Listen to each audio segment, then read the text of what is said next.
say it. Huh? Oh, I miss the frogs! I prefer a cacophony of rodents to a cacophony of buzzing. I know the swarms touch us not, but the sound is grating. Did you hear about the Egyptian man who tried to take refuge in Goshen? I've preferred not to go outside alone. As soon as he crossed the threshold of the town, his skin became swarmed. Within a matter of seconds, he collapsed as a skeleton. Holy shit. I was with Moses when this happened. We were trying to help the poor man. Moses had known him in his youth when he was... He was a prince? He thought he could help his friend by bringing him to Goshen. Did the opposite. He won't come outside. He's too ridden with guilt. I've heard the swarms have also been destroying livestock. Egypt is becoming ravaged as Goshen remains the only habitable place within the kingdom's bounds. Don't worry if they fly towards Egypt! Watching gnats form from dust is kind of terrifying. Did you see the way they swarmed? The Egyptian? Yes, I saw. He shouldn't have stepped over the threshold. Moses knew that. He should have foreseen that. Well, he doesn't foresee everything. Is that why he's been all holed up in there all day? We have an agenda. You're supposed to be leaving for a meeting with the Pharaoh. What's the point? He's not going to relent. We have 7 more disasters to come. He's not going to relent.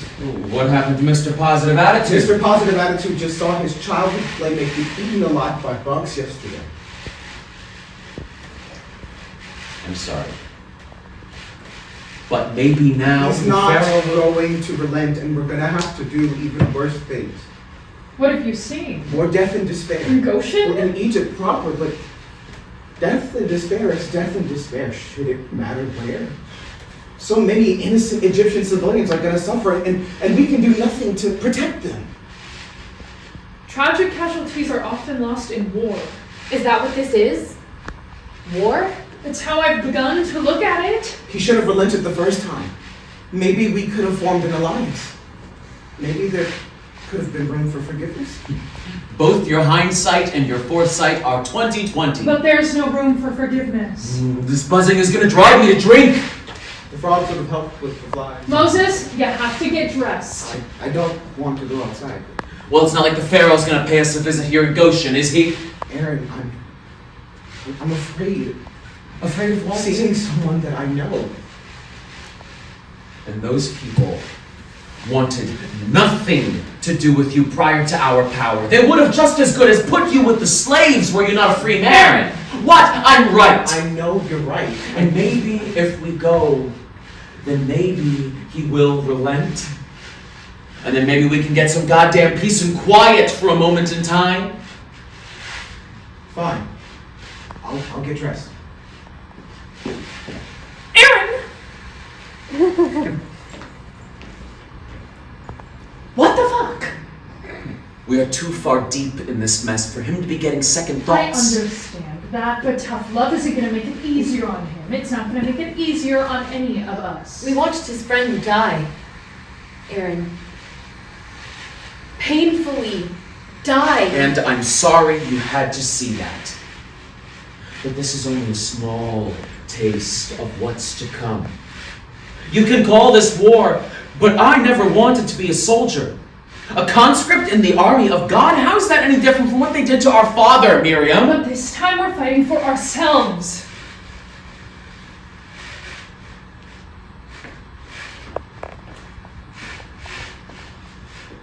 You're not the ones whose footsteps are laced with the kiss of death.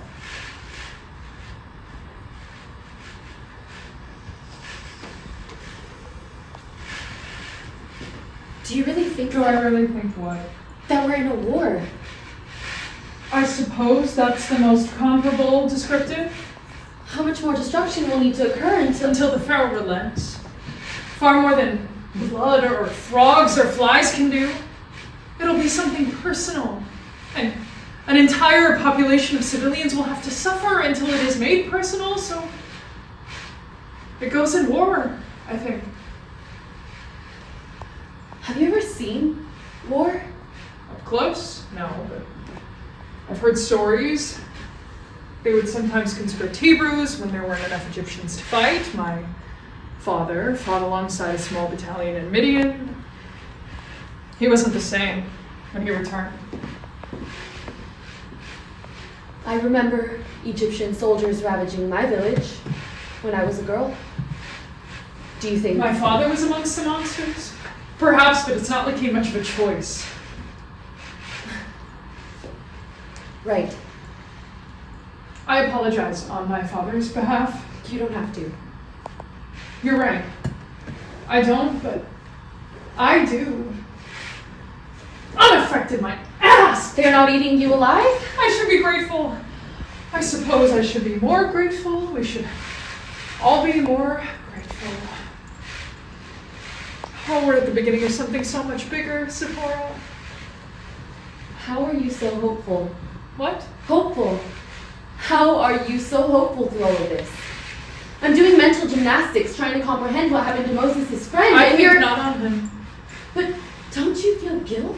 Guilt for what? A life! They've already taken so many of ours. For over a century, what's one Egyptian noble? If he was friends with Moses, he'd have to have been wealthy. He wasn't just some poor Egyptian layman or farmer or peasant. He has power. He owns slaves. Owned. And now, those people belong to either his wife or children or whoever his next of kin was. You know, I could ask around Goshen, talk to who worked for that man, and I'm sure they'd say they're glad he's dead, that God's finally listening to us. Miriam, you're scaring me. You're young. Zipporah, sheltered, of course you'd be scared. But we'll be safe.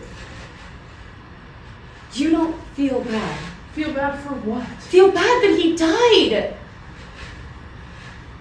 I feel bad that it was a horrible way to go. But no, Zipporah, I don't feel bad that he died.